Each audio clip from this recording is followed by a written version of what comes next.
Today, we're going to find out if I can beat Pokemon Platinum with hardcore Nuzlocke rules using only Psychic types. Psychic types have some of the most interesting and coolest designs in all of Pokemon. While offensively, they're pretty strong, defensively, they can leave a little bit to be desired. So we'll see how this goes. Before we get into it, you can check out the rules for the challenge by pausing here. And let's just take a quick look at all the eligible encounters for this run. Definitely looks like our team's gonna be bringing the heat with Pokemon like Kadabra, Mr. Mime, Espeon, and Gallade. Just gotta keep them alive is all. Anyway, let's get into it. We load into the game and we're immediately greeted by our rival and certified most annoying character in this game, Barry. From here, it's a quick trip out to Route 201 where we meet Professor Rowan and we get to choose our starter. Since none of the choices are Psychic type and our rival doesn't get any material advantage from having a specific starter, we end up going for Piplup. From here, we head up to Lake Verity where we're introduced to the main villain of the game, Cyrus, and he's taking the time to practice his evil monologuing, which is something you really have to respect out of a villain. Weirdly enough though, he just keeps going on and on about how you should like the video and subscribe to the channel if you enjoy the content. I mean, it is really helpful, especially for small channels like mine, and I would appreciate it, but still definitely a strange thing for Cyrus to be talking about. From here, we head to Jubilife City and then out to Route 203, where we get our first catch, an Abra. Luckily, we managed to catch this thing with our first Pokeball, and we nickname it Dabra. Turns out Dabra has a docile nature, which is neutral, and we will always take a neutral nature in our Nuzlocks. Interestingly enough, Abra actually doesn't learn any attacking moves before it evolves, so the first gym should be impossible, right? But turns out if you have Pokemon Sapphire inserted into your DS and you go to Lake Verity, you can actually catch a Lunatone there. And Lunatone actually does know attacking moves. So to beat the first gym, we added a Lunatone to our team. And with that, we headed in to challenge the first gym, with Lunatone at the helm and Abra just along for the ride. Now the gym leader Rourke specializes in rock types, which if you use your starter, you're supposed to have a significant advantage over. But unfortunately, since we're using Psychic types, we don't really have a type advantage over these things. Luckily, rock types tend to have pretty terrible special defense. So Lunatone is able to take out the Geodude with one Confusion and no issues. Next up, he sends in his ace Cranidos, who does manage to tank a Confusion and get a heal, but it goes down after a couple and doesn't really do any damage to us since we outspeed it. Finally, he's down to his last Pokemon, Onix, whose attack is just way too low to be any kind of threat, so it goes down in 2 Confusions. One gym down. After we take out Rourke, our level cap increases, so we're able to evolve Abra into a Kadabra, and it can finally start doing something. Next, we head back to Jubilife, where these Team Galactic grunts were giving some guff to Professor Rowan. So naturally, we teach him a lesson. From here, there's some more Team Galactic nonsense going down to the Valley Windworks, and this is where our next tough battle will be. This one is against Team Galactic Commander and Certified Run Killer, Mars. If you've ever Nuzlocked this game, I'm sure you remember Mars as Purugly. What's horrifying about this fight is that Purugly knows Feint Attack, and that will just destroy anyone on our team. So it's up to Dabra, who has the ability Inner Focus, which will prevent a flinch from the Purugly's fake out on the first turn, and actually outspeeds the Purugly as well, so it can take it out without taking a Feint Attack on the next turn. We hit this thing with our first Confusion, and it does about 2/3 of its health. It heals with a berry, but it's still in range to get taken out by our next Confusion. Thank goodness for Inner Focus. With that issue resolved, we head north through the Eterna Forest, where we team up with an unlikely ally, Cheryl. After helping that grown woman through the spooky forest, we head into Eterna City. The second gym is here, but before we head in to challenge it, we make a quick pit stop on Route 211, where we're able to catch a Monotype, who turns out to have an absolutely useless mild nature, which increases special attack and lowers defense. Fortunately, its ability Pure Power, which effectively doubles its attack, is more than enough to make up for this. Next, we quickly pop into Mount Coronet to catch a Chingling, which we do catch and nicknamed Changlang. Chingling is the unevolved form of Chimecho, and luckily it's a friendship evolution, so we're able to grind out the friendship and get a quick evo. While it's certainly not the best, having a fully evolved Pokemon this early is never a bad thing. And with that, we were finally ready to challenge Gardenia, who's the gym leader in Eterna City and specializes in grass types. And our play for this gym is pretty simple. We're pretty much just gonna hop in Kadabra's backpack. Gardenia leads with Turtwig, and the first turn we hit it with a Confusion, which leaves it with about 1/3 of health, but then it fires back with a Razor Leaf and crits and leaves us very low. Luckily, we outspeed it, so we're able to take it out with a Confusion on the next turn. Next, she sends in Cherim, and our Kadabra is really just too low to stay in, so we abandon our plan and bring in Chimecho. We hit Cherrim with a Confusion on the first turn and it does not do quite enough damage. If we have to trade 2 more hits with this thing, we're going to be way too low to be able to take out the Roserade. But luckily on the next turn, we score a critical Confusion, which takes out the Cherrim and she's left with just her ace, Roserade. Now Roserade is no joke. Despite being weak to Psychic because of its partial poison typing, this thing's special defense is crazy and it hits like a truck. But thanks to another lucky crit on Confusion, we don't have to deal with any of that. That's a quick 2 gyms out of the way. Unfortunately for us, our next 2 major fights are by far the hardest of any in the game. First, we have to head into the Team Galactic headquarters to take on Jupiter. And much like Mars, at this point in the game, Jupiter is a certified run killer as well, mainly due to her Skuntank. And this thing is dangerous for any run, but it's especially dangerous for ours since it's part dark, which makes it immune to psychic moves and also hit us super effectively. Not only that, but it hits on the physical side, which our team is so weak against. Our plan here is simple: do anything to survive. We lead with Kadabra, who easily takes out the Zubat with a Psybeam, and then she sends in the Skuntank. Now Kadabra actually learns this really interesting move called Miracle Eye, and what this does is it enables Dark types to be hit by Psychic moves, effectively removing the Dark type from the Pokemon. So turn 1, we hit this thing with Miracle Eye. And luckily when we caught our Chingling, it was actually holding a Colbur Berry, which halves the damage from a super effective Dark move. By giving this Colbur Berry to Dabra, we're able to get a Miracle Eye off on the first turn, and then tank a Night Slash from Skuntank, and then take it out with a super effective Psybeam on the next turn. Kind of a crazy easy battle. In every attempt before this Skuntank had taken out at least one of our Pokemon. Next we head to the bike shop, where we get a free bike. And then we realize we don't actually know how to ride a bike. So after some practice, we head down Route 206, and then pop into the Wayward Cave to get our next catch, a Bronzer. And in addition to this thing's crazy defenses, it also has Gen 4 Steel type, which still resisted Ghost and Dark, which are crucial resistances on a Psychic-only team. We nicknamed this thing Ronzong in honor of one of our viewers, and we check its nature, and it has a Modest nature, which increases special attack and decreases attack. Pretty good. Also, it has Levitate, which makes it immune to ground types, which is pretty awesome.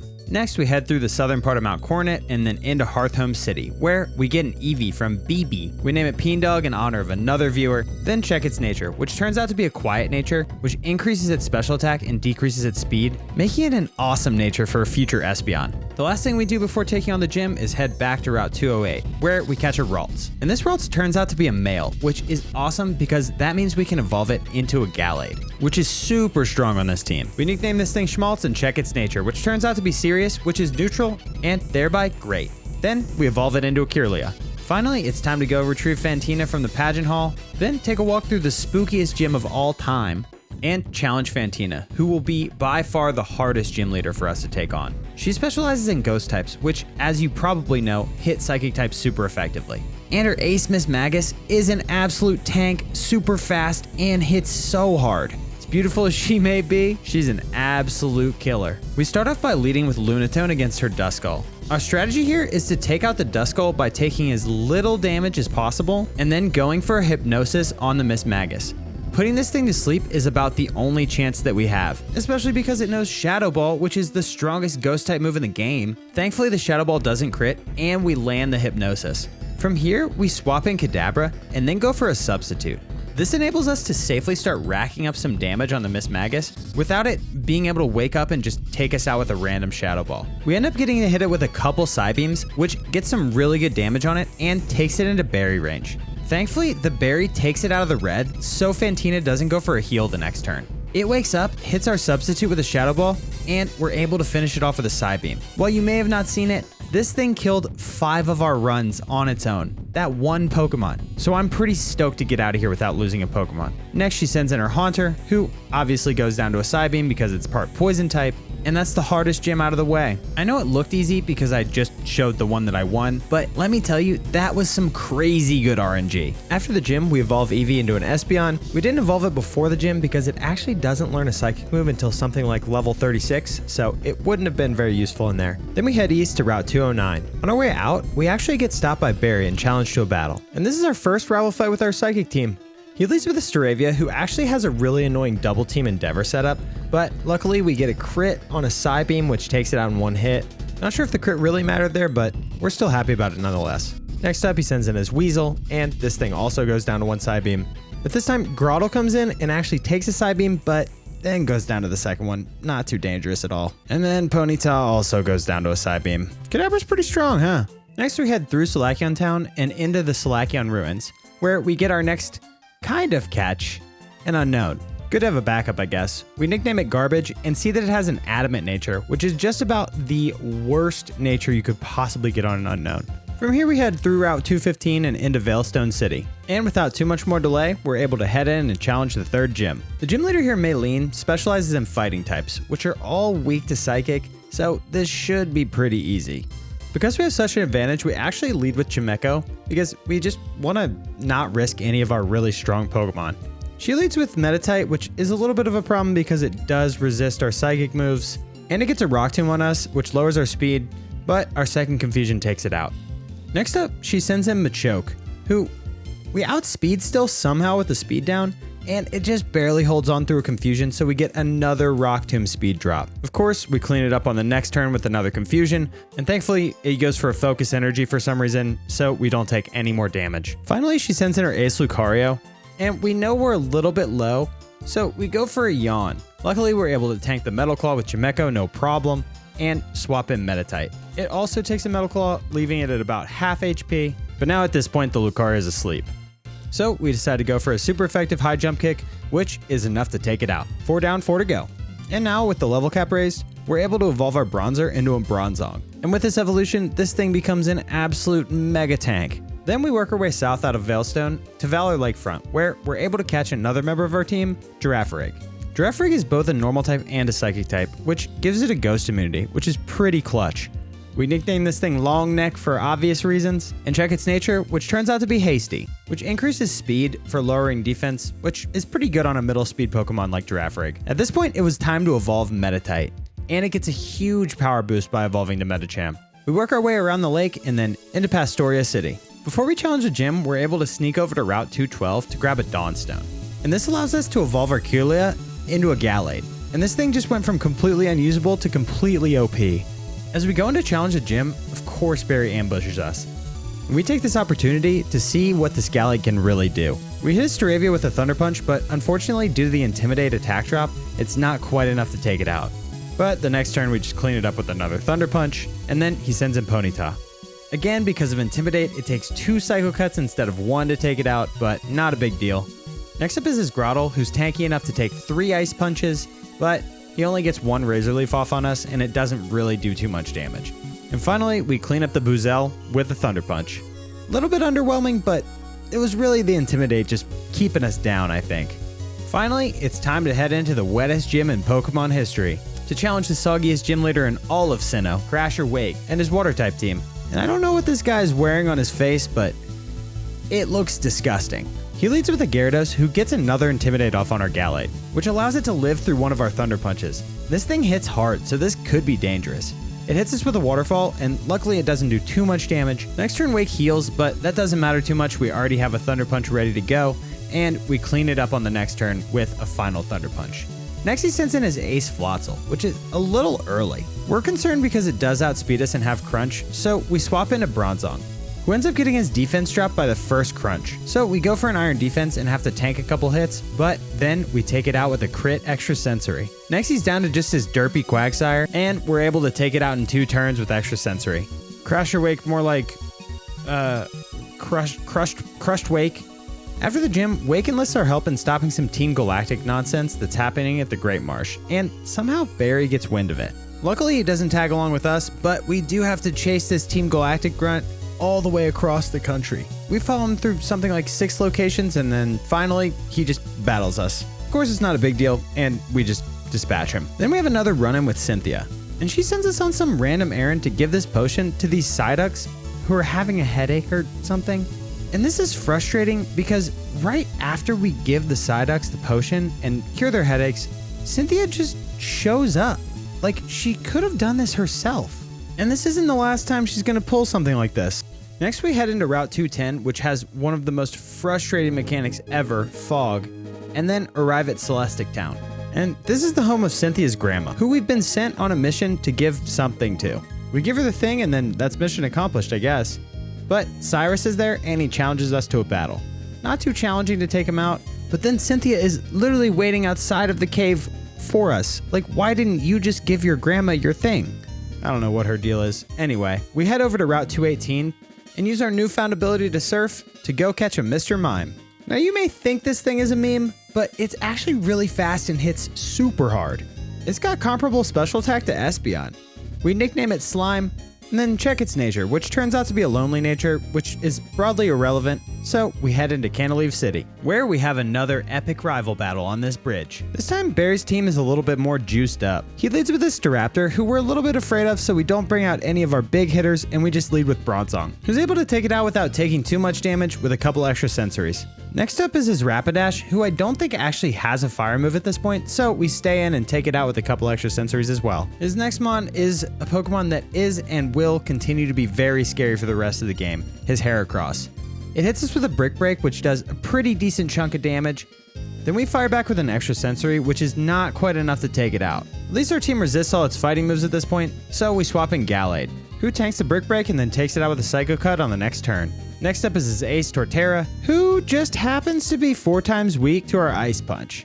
So, of course, it goes down. Finally, Floatzel comes in, who goes down to a couple Psycho Cuts. Man, these older Pokemon games love throwing a ton of rival fights at you, don't they? With Rival Fight 5 out of the way, we head into the Canalave Gym, where we have a very interesting run-in with this Ace Trainer and his Scizor, who actually crits our Gallade with an X-Scissor and takes it out. And that's our first death of the run, and it's a big one. Gallade brings so much coverage to our team and is so strong. What a bummer. But we persevere, and we move through the rest of the gym and then challenge the gym leader Byron. Byron specializes in steel types, and fun fact, is the rock type gym leader's dad. You know who'd be really good against this guy? Gallade. Luckily, we had a backup Medicham who knows high jump kick, which is normally 90% accurate, but we gave it a wide lens to make it 99% accurate. And this move is packing 100 power, so it's more than enough to take out his Magneton. His Steelix does manage to live one high jump kick because of its crazy high defense, but we're able to easily take it out on the next turn with another high jump kick. Finally, he's down to just his ace Bastiodon, who's 4 times weak to fighting, and of course he goes down to a high jump kick. Not too bad, but losing Gallade is definitely not optimal. When we leave the gym, Barry's waiting outside the library and wants to talk to us and the professor and stuff about stuff, and then there's this big boom and then stuff happens. Turns out that stuff was Team Galactic doing stuff, so we have to go stop that stuff at each of the 3 lakes in the region. So we head to Lake Valor first, and then Lake Verity. And no, Lucas is not my boyfriend, Mars. Really, all this is a couple random battles, and they're not too interesting, so I won't show them. From here, we head over to Route 216, where we have to trudge through a blizzard. And this lady says that she walks through the blizzard barefoot for training, which is absolutely absurd, and probably not a great thing to be telling kids in a game. Anyway, we trudge through some snow that's above our head, basically, and then finally arrive at Snowpoint City, where we get to take on the most fun gym in all of Sinnoh, this ice rink, and the gym leader, Candace. And I know what you're thinking. No, this is not a D's Nuts joke. This is the name of Sinnoh's ice-type gym leader. Now, Candace has a Sneasel and a Frostlass on her team, both of which are pretty scary for our team. Luckily, since the AI sees the resistance from our fighting-type Medicham, it doesn't go for Feint Attack and it goes for a Slash instead, and we're able to take this thing out with a high jump kick. Then she sends in her ace Frostlass, which is a little bit strange. Usually Candace tries to send in her Abomasnow first, so that it can set up Hail, so that Frostlass can have elevated evasion from Snowcloak. But this time it came in first, which is great for us. It goes for a Shadow Ball against our Medicham, but we read this, so we swap in Girafarig, who's immune to Shadow Ball. Next turn, it goes for a double team, and we go for Sucker Punch, so our Sucker Punch fails, which sucks. And then it goes for a Blizzard, which freezes us on the first hit. So unfortunate. This is not really going our way. We swap out the frozen Girafarig and bring in our Bronzong. This allows Frostlass to get 2 more double teams off, which is so incredibly annoying. Luckily, we're able to hit a Flash Cannon on it, but it doesn't quite kill. So on the next turn, we end up taking a big critical Shadow Ball, and we get a special defense drop from this. Luckily, we connect with our next Flash Cannon, and so we're able to take it out. If we ended up getting a string of unlucky misses here, this thing could easily sweep our team. Next up is our Abomasnow, so we swap back to Medicham to hit it with a Fire Punch. It connects and takes it out in 1 hit. Finally, she's down to just Mamoswine, so we swap back to Bronzong. We do this to avoid a stab Earthquake with our Levitate, and then we hit it with the Flash Cannon, which of course doesn't quite take it out, but we clean it up on the next turn. Now there's just 1 gym left. But unfortunately, we have a lot of Team Galactic business to deal with first, which includes 2 very tough fights with Cyrus. Since we beat the gym, we can now rock climb up and give Barry backup at the lake. Then we head back to Veilstone City and rendezvous with Looker, and we get to provide some backup for him while infiltrating the Team Galactic base. We get through almost the entirety of the base, and we get to witness Cyrus give a speech to a crowd of 30 that sounds like a crowd of 4,000. I think I'm gonna lead Yeah, I don't know. It's a weird crowd sound effect. Anyway, we get all prepped to go confront Cyrus at the top of the tower, but first we have a quick rest in this conveniently placed bed. And then it's time to have our second showdown with the bad man himself, Cyrus. Now this battle isn't quite as scary as the one we're gonna have in the Distortion world, but his team is still worrisome because it revolves around a Sneasel and a Honchkrow, both of which hit our team super hard. Our strategy for this fight is to get Bronzong in and then set up max defense with Iron defense and take out the whole team.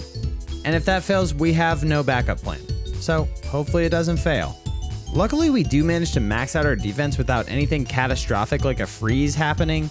And then we take out the Sneasel with the flash cannon. Next up is his Crobat, who only has physical moves, so it can't really do anything to us through our max defense, so we're able to take it out with a couple extra sensories. Finally, the head Honchkrow comes in, and it has Nightshade, which I didn't really account for, because that goes straight through our defense and does damage equal to our level. But luckily that does let us know exactly how much damage it's going to do every turn. So we're able to stay in a couple turns and get some nice damage off with flash cannons. Then we swap in Medicham, who tanks a Nightshade and then outspeeds it and takes it out with a Thunder Punch. That's just a tiny little preview of what his team is going to look like in the Distortion world. Don't worry, it'll be a really tough fight. Since we bested Cyrus, we're able to head into the next chamber and release these 3 little guys. And now it's time for the climax of the story, where we ascend Mount Coronet up to the Spear Pillar and then head into the Distortion world. But first, Jupiter and Mars want a quick battle. Normally this battle would not be a huge challenge, but unfortunately we have to do this thing with Barry, and he has a level 40 unevolved Munchlax on his team that he leads with. And only having control over one slot in this Pokemon battle makes it a lot more dangerous, since they do have a Skuntank and a Purugly. We lead with Slime, who's able to take out one of their Bronzers in 2 Thunderbolts. Our plan here is to work through Mars's team first and then deal with Jupiter after.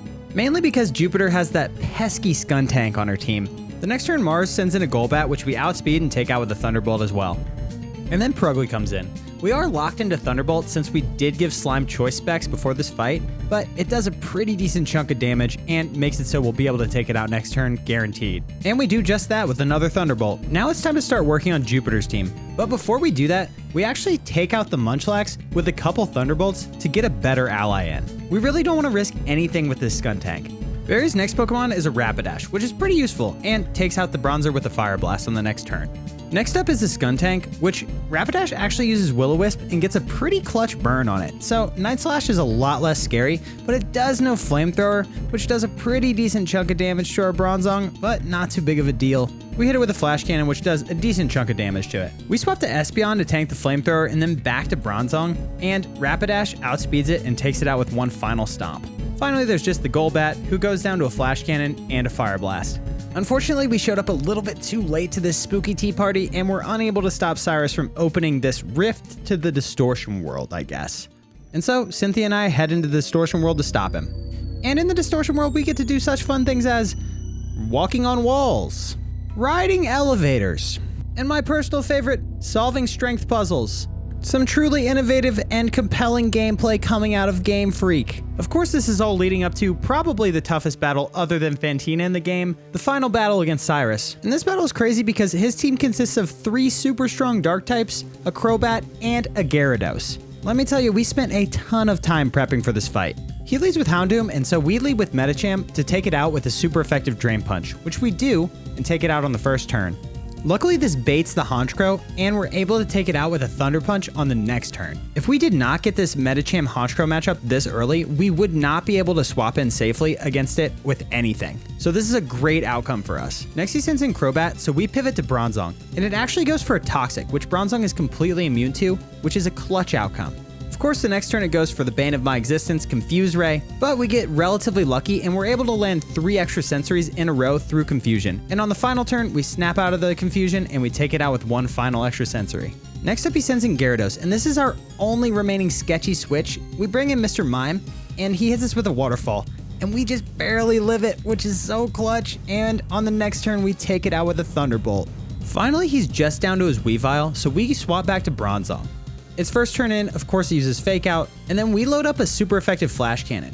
We take a big crit from Night Slash, but fortunately we have a heal left with our berry, and the Flash Cannon does big damage. At this point, we are a little bit worried about another crit from Night Slash on the next turn, and we really don't want to lose our Bronzong, but we put our faith in Bronzong and stay in and tank the Night Slash. Thankfully, it doesn't crit, and we take it out with another super effective Flash Cannon on the next turn. Our hard work and preparation really paid off in this fight. This is a super dangerous one, and it went just about as well as it could have. From here, we quickly dispatched Giratina by just simply running away from it, and then hop out of the portal out of the Distortion World. Good riddance to the Distortion World. And now all that's left is the 8th gym in the Elite Four. As we're heading into Sunyshore City, the Fire-type Elite Four guy stops us and tells us the gym leader's bored because all the challengers are bad and nobody can beat him. Oh, allow me to quickly change that for you. This gym is going to be interesting because normally you just sweep this gym with a strong Earthquake Pokemon, but we don't really have anyone who's good for that. We taught Earthquake to Girafarig, but it doesn't really sweep his team that well. So instead our plan really revolves around our Espeon with choice specs. Of course, Volkner leads with the Jolteon, but in a brutal display of evolution dominance, we not only outspeed this thing, but we take it out with one Psychic on the first turn. Next up is Raichu, who meets a similar fate to Jolteon. Next is his Luxray, who, just like his friends, goes down to a Psychic. Then he sends in his Ace Electivire, and this is the only one we're not sure if Psychic is going to take out in one hit, but it does manage to do that. And that's all 8 gyms. From here we head up Route 223, through Victory Road, and then into the Elite Four. But just as we're going in to challenge them, we have to have one final battle with Barry. And while all the other Barry battles up to this point have been a joke, this one is super tough. He's rocking a Pokemon League champion level team this time around. He leads with the Staraptor, so we lead with Mr. Mime, and we take it out with one Thunderbolt on the first turn.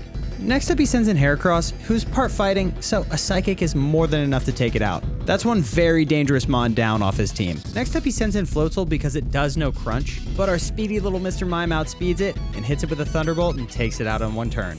Next he sends in his newly evolved Snorlax. Thank goodness he finally evolved that Munchlax, am I right? So we swap in Medicham. And I don't know what it is about this Snorlax, but he always paralyzes my Pokemon with Body Slams. And we get paralyzed on the first turn. And we can't outspeed it, and we're too scared to take another hit because we need the coverage from Medicham for pretty much every fight in the Elite Four. So we swap in Bronzong, and of course it gets paralyzed on the first turn as well. It also crunches us and gets a defense drop on the first turn, and it procs a full paralysis so we don't hit it with Flash Cannon. What in the world?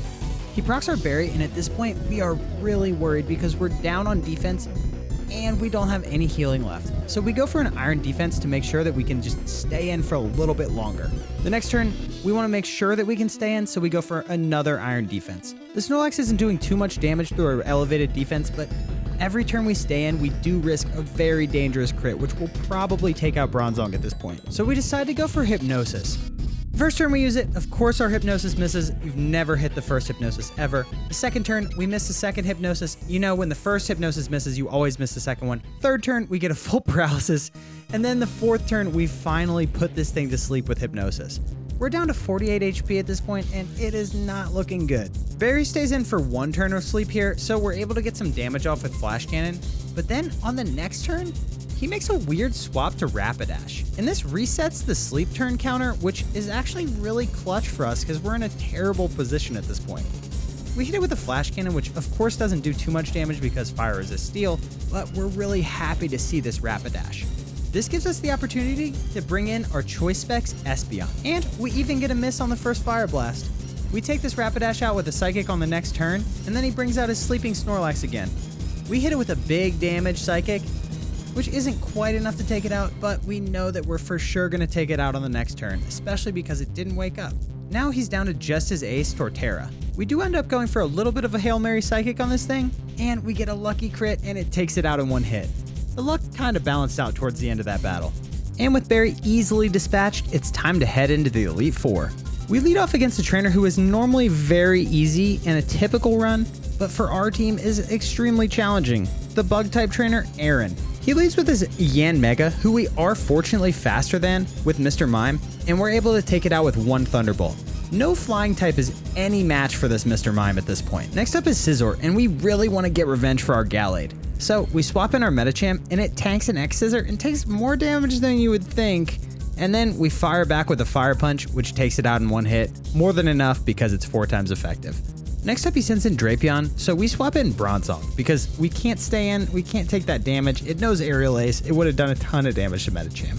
Luckily, Bronzong tanks that like a champ and tanks the X-Scissor like a champ. We get an Iron Defense off, which will allow us to stay in for longer, and we get a nice juicy Flash Cannon off, which does some okay damage. The next turn, we swap an X-Scissor for a Flash Cannon and get some good damage on it and end up proccing its berry.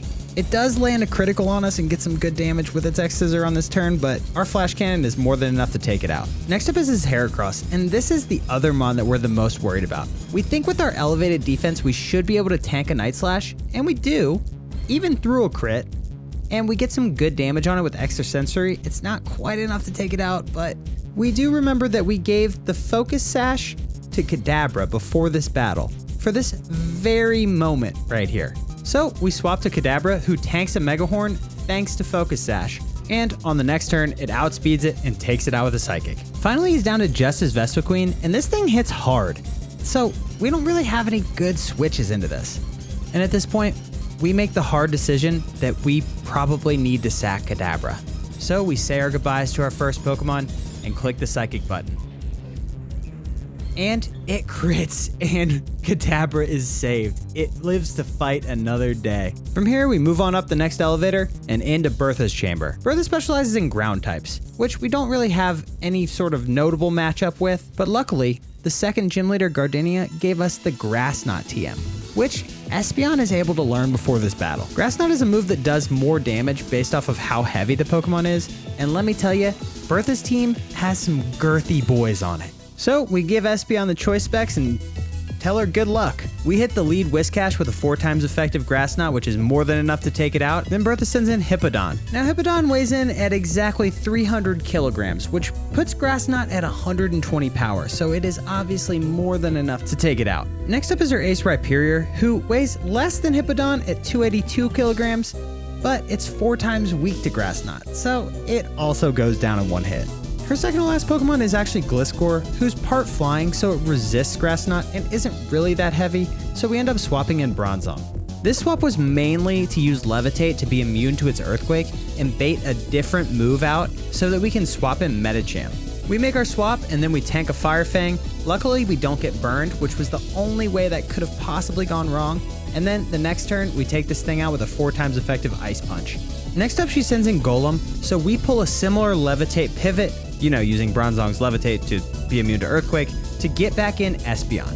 We take a Fire Punch on Espeon, and then we take it out with a Grass Knot because it is also a very heavy boy. Another flawless victory. Next up is this Ronald McDonald looking guy, Flint, the Fire-type trainer. And his team is definitely no joke. I embarrassingly lost a Water-type only run to this fight right here. This fight is finally the time for Giraffrig to show his stuff.